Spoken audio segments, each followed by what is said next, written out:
नमस्कार, आप देख रहे हैं हिंदी खबर। आपके साथ मैं हूं मोनिका सिंह। छत्तीसगढ़ में भाजपा सरकार की युक्तियुक्तकरण नीति पर कांग्रेस का विरोध जारी है।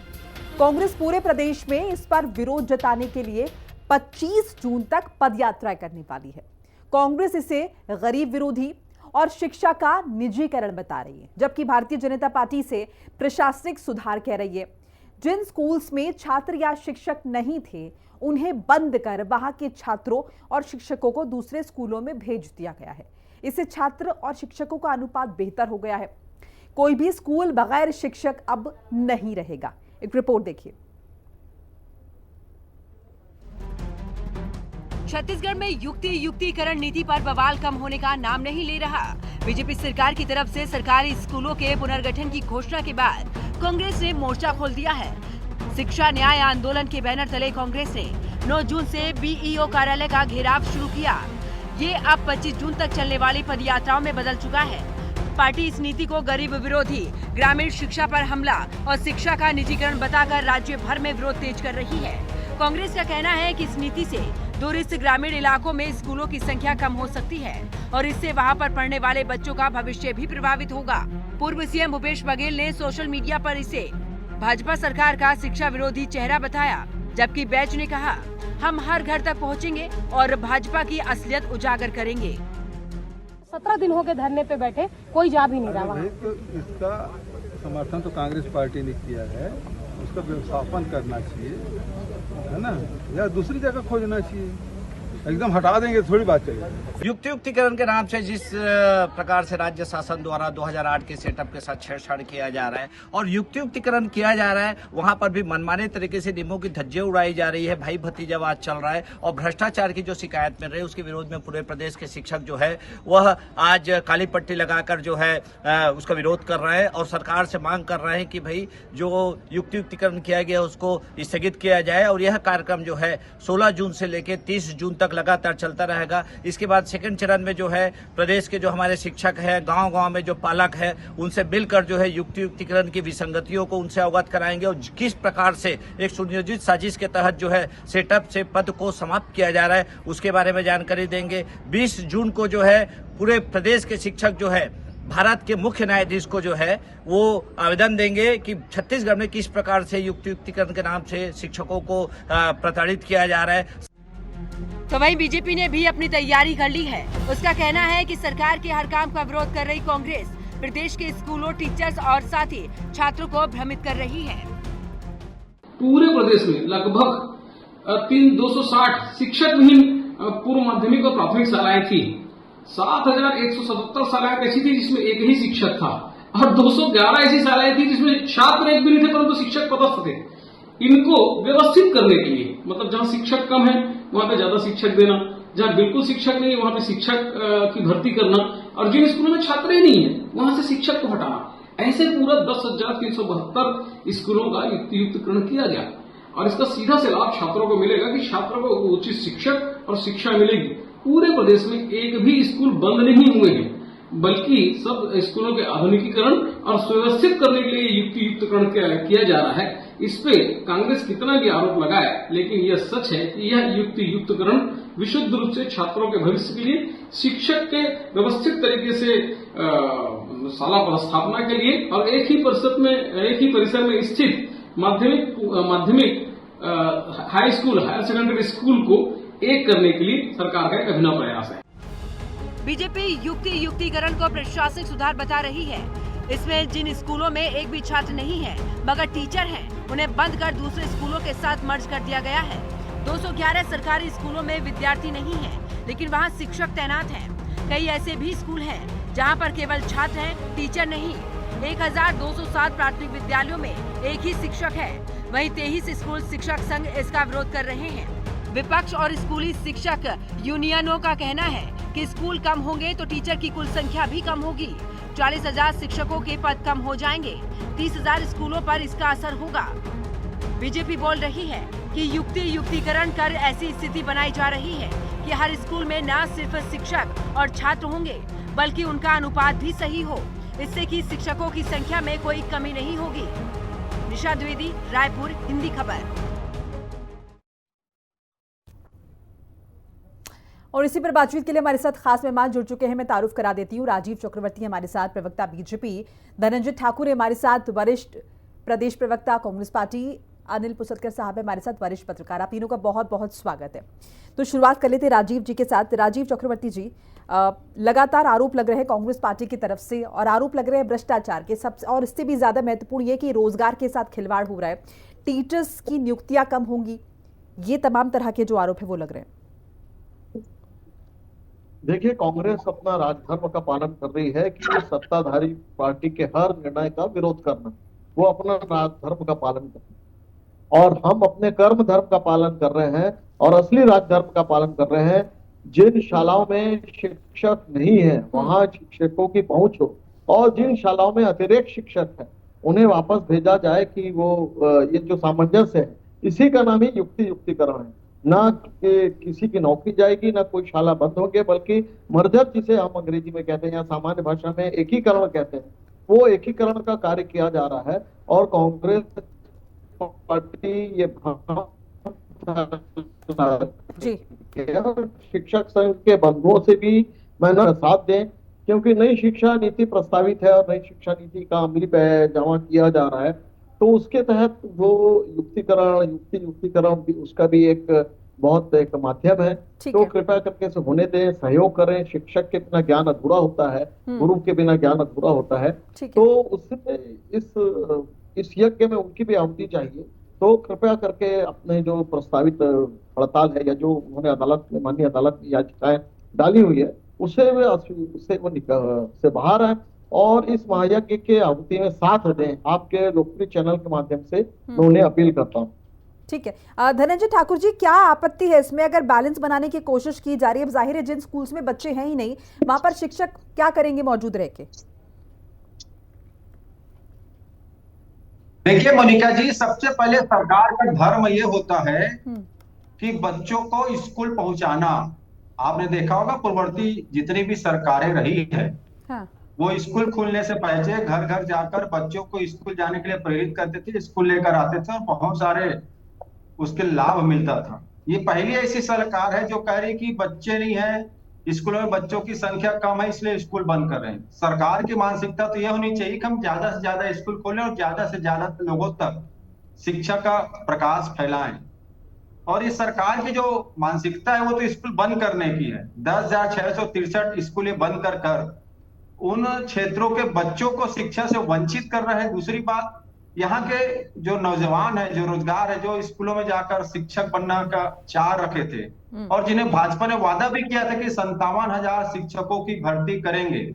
समझिएगा बात को, आज जो भारतीय जनता पार्टी राग अड़ा रही है कि स्कूलों में शिक्षक नहीं है, एकल शिक्षक है, 2 शिक्षक है, 3 शिक्षक है। भाई, आपने विधानसभा चुनाव में घोषणा पत्र बनाया, तब भी आपने वादा किया, इन्हीं स्कूलों में खाली शिक्षकों होने के कारण वादा किया ना, कि हवाई वादा कर दिए। तो सरकार का दायित्व तो ये होता है कि वो स्कूलों में शिक्षकों की कमी को दूर करने शिक्षक भर्ती करे, ना कि स्कूल बंद कर दे और बच्चों को भी शिक्षा से वंचित कर दे और युवाओं को रोजगार से वंचित कर दे। भाई, युक्तिकरण इसका यह तो नहीं है। आज आप शिक्षक भर्ती करना नहीं चाहते हैं, अपनी नाकामी को आप नीति बना। धनंजय जी, आपकी बात लॉजिकल समझ में आती है कि शिक्षकों की भर्ती आपका करना काम है, लेकिन क्या ऐसा सेटअप बन रहा है, क्या स्कूल में बच्चे बैठे, उन बच्चों को बाहर भगा दिया गया है, उन्हें बोल दिया कि आप अपने घर चले जाए, वहां के शिक्षक दूसरी जगह डिप्लॉय कर दिए? क्या इस तरह की स्थिति है? वही स्थिति है भाई। 10,663 स्कूल जो बंद किया गया है, उनके बच्चे कहां जाएंगे? या तो गांव के स्कूल को छोड़कर गांव से 5 किलोमीटर दूर में कहीं स्कूल होगा, वहां जाएंगे। लेकिन अगर उसको अपने गांव में या अपने घर के पास शिक्षा जो मिल रही थी, ये ज्यादा आवश्यक था ना। और दूसरी बात, ये जो सेटअप बनाए हुए, एक प्रधान अध्यापक और एक शिक्षक की। मोनिका जी, आप भी क्लास 1, 2, 3, 4, 5 तक स्कूल गई होंगी प्राथमिक रूप में। उस दौरान आप देखे होंगे हर कक्षा के लिए अलग शिक्षक हुआ करते थे। तो ये एक बात बताइए, एक प्रधान अध्यापक और एक शिक्षक एक साथ 5 क्लास के बच्चों को कैसे पढ़ाएंगे? जो सेटअप बनाकर रखे हुए। जब प्रदेश के मुख्यमंत्री अकेला सरकार नहीं चला सकते, उनके लिए 13 मंत्री की आवश्यकता पड़ती है कि क्लास 1 से 2, 3, 4, 5 तक के बच्चों के लिए कैसे सेटअप बनाकर रखे हुए हैं। ये कोई नीति तो नहीं है। नीति ये होनी चाहिए जो लोगों को समझ में भी आए। ठीक है। अनिल जी, आपने दोनों का रिएक्शन सुना, बीजेपी का, कांग्रेस का भी। आप किस तरह से देख रहे हैं इस पूरे मैटर को, युक्तियुक्तकरण? ये युक्तियुक्तकरण अचानक से इस समस्या नहीं आई है। और ये कई सालों से चले आ रही है। बहुत सारे शिक्षक एक ही स्कूल भी कर रहे हैं, बहुत सारे स्कूलों में जो है स्टूडेंट कमी है, इसमें कोई शक नहीं। कहीं पे कोई 2 स्टूडेंट है, कहीं पे 4 स्टूडेंट है, और कहीं पे 1 स्टूडेंट है तो 4 मास्टर है। ये तो आज की बात नहीं है। दूसरी बात, इसके लिए कोई आज की सरकार की जिम्मेदारी नहीं है, ये समस्या क्यों रुक चले आ रही है।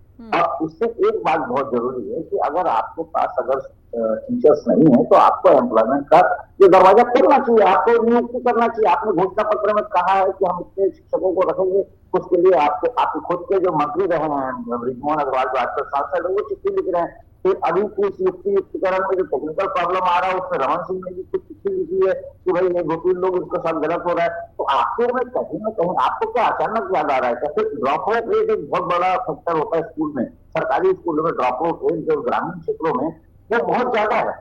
आप उसी को बच्चे को स्कूल आने के लिए अट्रैक्ट करने के लिए आप मिड डे मील की व्यवस्था करते हो ताकि स्कूल आए। जैसे धनंजय ने कहा कि हर साल स्कूल शुरू होता है तो बच्चों के लिए स्कूल आओ, त्योहार चालू करते हैं, आप उत्सव मनाते हैं ताकि स्कूलों के प्रति अट्रैक्शन बढ़े।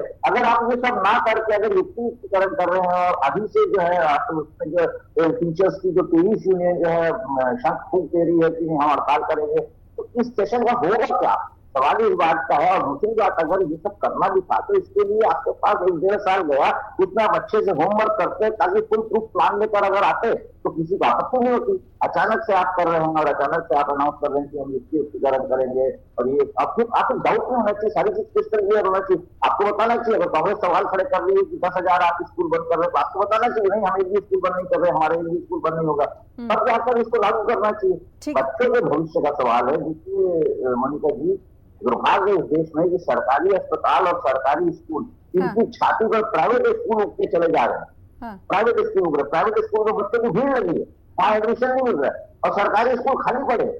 तो ये तो आपको सरकार को सोचना पड़ेगा कि हम आप आखिर में बच्चों को शिक्षा दे रहे हैं तो किस लेवल की दे रहे हैं, और बच्चे सरकारी स्कूल में क्यों नहीं आ रहे। आप मुझे बताइए, क्या एक भी मंत्री, सरकार का मंत्री हो, मुख्यमंत्री हो या सरकारी अधिकारी, किसी का बच्चा सरकारी स्कूल में पढ़ता है क्या?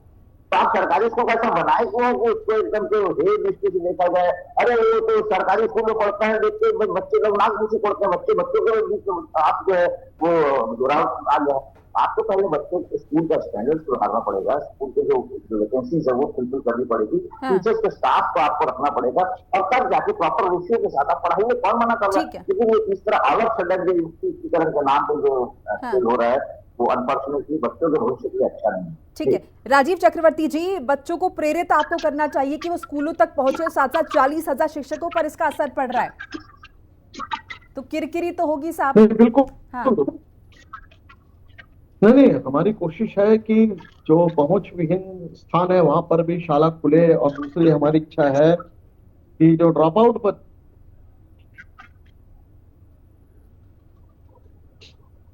उनकी संख्या कमी हो,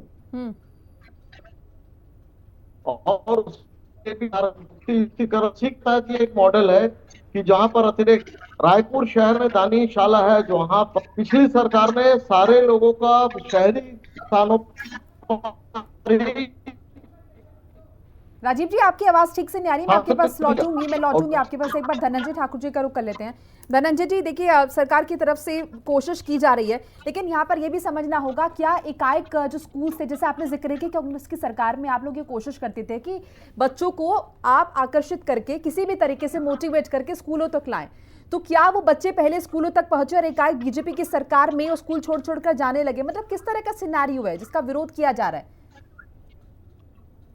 देखिए, आपको एक बहुत बड़ा उदाहरण देना चाहूंगा। आपको याद होगा, हमारी जब सरकार थी तो हमने सरकारी स्कूलों को अंग्रेजी माध्यम में कन्वर्ट किया। एक योजना बना के हमने काम शुरू किया कि आखिर लोग सरकारी स्कूल क्यों नहीं जा रहे। तो हमको जब पता चला कि स्कूल में अंग्रेजी माध्यम पे शिक्षा चाहते हैं लोग, चाहे गरीब माता पिता के बच्चे हो या कोई भी एजुकेटेड फैमिली हो, तो आपको याद होगा हमने अंग्रेजी माध्यम स्कूल की शुरुआत की। और सरकारी स्कूल, मैं 1-2 बड़े उदाहरण आपको बताऊंगा। रायपुर शहर में रामदयाल तिवारी आरडी तिवारी स्कूल बोलते हैं, वहां मात्र 15 से 20 बच्चे ही पढ़ाई करते थे। जब हमने उसको अंग्रेजी माध्यम में कन्वर्ट किया तो आज 1200 बच्चे पढ़ाई कर रहे हैं, और उसमें लोगों की कंपटीशन होता है अपने बच्चों को पढ़ाने के। ऐसे 751 सरकारी स्कूलों को हमने कन्वर्ट करने का काम किया है। हम कह रहे हैं कि बच्चों को जिस प्रकार से अनिल द्विवेदी जी ने कहा ना कि शिक्षा निःशुल्क मिलनी चाहिए, स्वास्थ्य की सुविधाएं निःशुल्क मिलनी चाहिए, ये सरकार की सबसे बड़ी प्राथमिकता होती है। हाँ। तो अगर आप मान लो कोई बच्चे किसी स्कूल में 15 बच्चे हैं, तो सरकार को ये चाहिए कि क्या उस गांव में मात्र 15 बच्चे, उस क्षेत्र में 15 बच्चे आते हैं कोई स्कूल के दायरे में, बाकी बच्चे क्यों स्कूल नहीं आ रहे हैं? सरकार की प्राथमिकता होनी चाहिए कि 100% बच्चे स्कूल आए। अगर शिक्षक की कमी तो आप शिक्षक वहां पे व्यवस्था करिए, ये सरकार का दायित्व है। ये कोई व्यवसाय नहीं है जिसमें लाभ या हानि आप देखेंगे, लेकिन सरकार की मंशा तो सरकारी स्कूल को बंद करना है। जब रमन सिंह जी मुख्यमंत्री थी उस दौरान 3500 स्कूल बंद किया गया था। उन्हीं 3500 स्कूलों में से लगभग 700 सरकारी स्कूल जो बस्तर में थे, हमारी सरकार ने शुरू करने का काम किया था। तो सरकार की प्राथमिकता क्या होनी चाहिए? एक छोटा सा उदाहरण आपको दूंगा। एक दिन मैं गूगल में खबर पढ़ा कि स्कूल के शिक्षा को लेकर, तो मैंने एक खबर देखा, एक्चुअली कंट्री का नाम मेरे को ध्यान में नहीं आ रहा, लेकिन बताऊंगा, बहुत रोचक खबर है। एक गांव से स्कूल जाने के लिए बस चलती थी और गांव से स्कूल की दूरी लगभग 7 किलोमीटर था, और गवर्नमेंट को, विदेश की जो गवर्नमेंट थी, मेरे को कंट्री याद नहीं आ रहा है, वो वहां के लिए एक बस चलवाती थी। वो बस जब चलती थी ना मोनिका जी, तो उस बस में गवर्नमेंट को लॉस हो रहा था कई महीनों से। तो जब वो उसका निरीक्षण करने गए कि बस में लॉस क्यों हो रहा है, क्यों नुकसान में जा रहा है, तो देखे कि बस में आम यात्री नहीं आते थे, बस हमेशा खाली जाती थी और आती थी। उस दौरान एक बच्चा जो स्कूल टाइम में बैठ के स्कूल जाता था और शाम उसी बस से लौट आता था। तो गवर्नमेंट ने फैसला किया है, बच्चा जब तक शिक्षा कंप्लीट नहीं करेगा बस चलेगी, क्योंकि ये शिक्षा की मामला है, ये पैसे या लाभ हानि की विषय नहीं है। ये सरकार की स्थिति आप देख लीजिए, युक्तिकरण की बात करते हैं, शिक्षक भर्ती करिए ना भैया। चलिए राजीव जी से जवाब दे लेते। राजीव जी, देखिए कांग्रेस पार्टी का भी साफ तौर पर कहना है कि शिक्षा व्यवसाय नहीं है।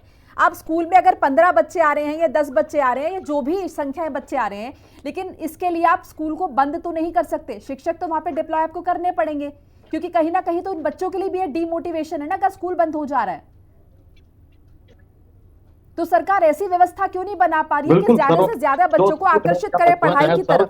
सर्वजन सुविधाएं इस बात पर चलती है, और ये जब सार्वजनिक हित की बात है और शिक्षा स्वास्थ्य, ये एक बहुत बड़ा एक सार्वजनिक जीवन का और एक समावेशी जो एक तंत्र होता है जिसमें सबका लाभ होता है, तो उसका एक अंग होता है। तो हमें सीखने की जरूरत नहीं, बिल्कुल हम उस सिद्धांत को मानते हैं कि कहीं पे भी अगर बच्चे हो तो वहां पर उसको पढ़ाना हमारी जिम्मेदारी। जो धनंजय जी विदेश का उदाहरण दे रहे थे, तो आज भी रेलवे से लेकर परिवहन से लेकर बहुत सारे ऐसे क्षेत्र है जहां हानि होती है, लेकिन उस हानि को देखा नहीं जाता, वहां सर्वजन हिताय सर्वजन सुखाय की बात की जाती है। तो बिल्कुल हम मानते हैं, और जहां पर बिल्कुल ही छात्र नहीं है वो उस गांव से चले गए हैं, 2 स्कूल मिलाकर एक स्कूल खोल सकते हैं। एक प्रैक्टिकल होना पड़ता है, तो वो प्रैक्टिकलिटी के तहत ये देखा जा रहा है कि जहां पर पहुंच विहीन नहीं है, जहां पर आवश्यकता है, वहां पर हम उन शिक्षकों की युक्तिकरण के तहत स्थानांतरण कर रहे हैं। तो देखिए, मैं जैसे पहले कह रहा था कि शहर के मध्य में बहुत सारे सार्वजनिक शाला है, वहां पर बहुत सारे शिक्षक हैं, लेकिन गांव में कोई जाना नहीं चाहता, तो उन्हें हम गांव में स्थानांतरित कर रहे हैं। तो ये सीधा सा फार्मूला है, इसका सबको लाभ मिलेगा, बच्चों को लाभ मिलेगा, शिक्षकों को लाभ मिलेगा, उस गांव का भी उन्नति होगी। ठीक है अनिल जी, देखिए बीजेपी ये लगातार कह रही है कि हम कोशिश तो करें प्रशासनिक सुधार है, और कोशिश हम ये कर रहे हैं कि सारे बच्चों तक पढ़ाई पहुंचे, शिक्षा पहुंचे। तो क्या हम ये समझें कि वो ये कर रही है, एग्जीक्यूट करिए, लेकिन लोगों तक संदेश नहीं पहुंच रहा है? क्योंकि ये भी सरकार की जिम्मेदारी है कि कोई आप काम कर रहे हैं तो सकारात्मक तरीके से उसका प्रभाव आपको बताना भी पड़ेगा। देखिए मोनिका जी, अगर सरकार कोई काम अच्छी नीयत से कर रही है और वो कहे कि जनता तक नहीं पहुंच पा रही, तो सरकार की नाकामी। सरकार दुनिया भर का जो है अपनी छवि सुधारने के लिए करोड़ों रुपए के विज्ञापन फूकी, तो किस लिए फूकी? क्या वो एक शिक्षक और शिक्षा के विभाग के लिए भी विज्ञापन दे सकती? बाकी सारी चीजें मिल दे रहे। क्योंकि सवाल उस बात पर नहीं, सवाल जी ने कहा कि आगे की बार स्कूल का उदाहरण दिया, 15 बच्चे एक जमाने में उस स्कूल में एडमिशन की लाइन लगती। रायपुर शहर में गवर्नमेंट स्कूल है मल्टीपर्पज, जिसको शासकीय बहुउद्देशीय शाला कहा जाता था हिंदी में, उसमें उपराष्ट्रपति हिदायतुल्लाह वहां पढ़ चुके हैं। अब आज उस स्कूल को काट के चारों तरफ से सड़क चौड़ीकरण के नाम पे किसी स्कूल में दुकानें बना डाले हैं, तो आप स्कूल का तो सत्यानाश कर डाले। सारे स्कूल में, किसी स्कूल में वो प्ले ग्राउंड नहीं है और आप स्कूल खोले जा रहे हैं। अब फिर आखिर में ऐसा क्या हो रहा है कि सरकारी स्कूलों की संख्या कम हो रही है, सरकारी स्कूलों में बच्चों की संख्या कम हो रही है।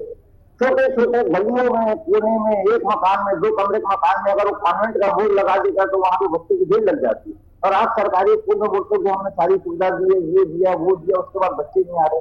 अब एक तो बहुत महत्वपूर्ण इसमें जो मामला है वो जरूरी है कि जो युक्तिकरण के नाम पे जो प्रभावित हो रहे हैं उन टीचर को आखिर में हड़ताल करने की जरूरत क्या पड़ रही है, ये महत्वपूर्ण सवाल है। अभी आप आज यहाँ रायपुर पढ़ा रहे, कल वहां पढ़ाइए।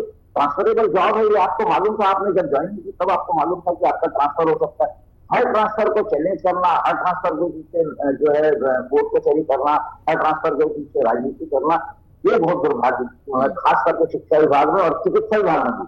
डॉक्टर को भी जो है उनकी पोस्टिंग जो है वो ग्रामीण क्षेत्रों में होना चाहिए, वो भी नहीं जाते। जैसे डॉक्टर नहीं जाते ग्रामीण क्षेत्रों में, से मास्टर भी नहीं जाते। इसकी जो सरकारी शिक्षा का जो है वो हाल बुरा है, सरकारी शिक्षा का स्तर बहुत बुरा है। आपकी सरकार तमाम दावे कर ले, लेकिन अगर वो गांव ग्रामीण क्षेत्रों में जाए, सुदूर आदिवासी क्षेत्रों में जाए, और बच्चे आते जब तो आपको मिड डे मील के नाम पे आपको खाना खिलाना पड़ रहा है, ये खिलाना पड़ रहा है। स्कूल के लिए जरूरत होती है क्या? पहले होती थी क्या? पहले मिड डे मील दिया जाता था, स्कूल भरे रहते थे, गरीबी होने के बावजूद स्कूल भरे रहते थे। आज सब कुछ सुविधाएं होने के बावजूद स्कूल खाली है। तो अगर खाली है, सिर्फ आपके स्कूल खाली है सरकार से, प्राइवेट स्कूल खाली नहीं है। प्राइवेट स्कूल एक भी खाली नहीं, 40 बच्चे कैपेसिटी वहाँ 50-50, 60-60 के बच्चे भरे, और आपके स्कूल में 60 कमरे और एक बच्चा नहीं, तो ये तो आपको सोचना है। तो सरकार की कहीं ना कहीं सरकारी स्कूलों की विश्वसनीयता घटी है। सरकार को ये युक्तिकरण से पहले जो है सरकार को अपनी स्कूल की जो विश्वसनीयता है, शिक्षा पद्धति की विश्वसनीयता है, उसको सुधारना पड़ेगा, उसको मजबूत करना पड़ेगा, उसको चमकाना पड़ेगा, तब लोग बच्चे आएंगे। अब वो धनंजय ने कहा जैसे आत्मानंद स्कूल बनाए जरूर, लेकिन उसमें वही हाल था कि कहीं कुछ बच्चे कहीं ज्यादा मास्टर हो गए थे, कहीं कम मास्टर हो गए थे। ठीक। एक बहुत महत्वपूर्ण सवाल ये है, यहाँ पे सारे के सारे शिक्षक, सबको ठीक कर सकता, अधिकांश शिक्षकों के रिश्तेदार नेता है, वो सारे के सारे अपने गाँव घर के आसपास रहना चाहते हैं, तो कोई बाहर जाना नहीं चाहता, तो पढ़ाएगा कौन? ठीक है, शिक्षा विरोधी चेहरे होने का आरोप लग रहा है। राजीव चक्रवर्ती जी, अब किस तरह से निपटेंगे? और अगर तमाम शिक्षक सड़कों पर उतर आए हैं, कांग्रेस पार्टी विरोध करी, कांग्रेस विपक्ष में, आप ये कह सकते हैं कि कांग्रेस पार्टी हर बात का विरोध कर रही है, लेकिन शिक्षक खुद सड़कों पर उतर आए हैं। राजीव चक्रवर्ती जी, चलिए राजीव जी के पास फिर से लौटूंगी, धनंजय ठाकुर जी का रुख करें। तो धनंजय ठाकुर जी, किस तरह से इस मसले को और उठाएगी कांग्रेस पार्टी? जी मोनिका जी, किस तरह से इस मामले को आप उठाने वाले हैं? हम तो लगातार सरकार से आग्रह भी कर रहे हैं और आंदोलन भी कर रहे हैं कि प्रदेश में स्कूल को बंद ना किया जाए, शिक्षक की जहां कमी हो शिक्षक की भर्ती किया जाए। आपने वादा भी किया था, और सरकार की प्राथमिकता में होनी चाहिए कि सरकारी स्कूल में गुणवत्तापूर्वक शिक्षक मिले, अच्छी शिक्षा मिले, हर बच्चे स्कूल पहुंचे, सरकार की प्राथमिकता में होनी चाहिए।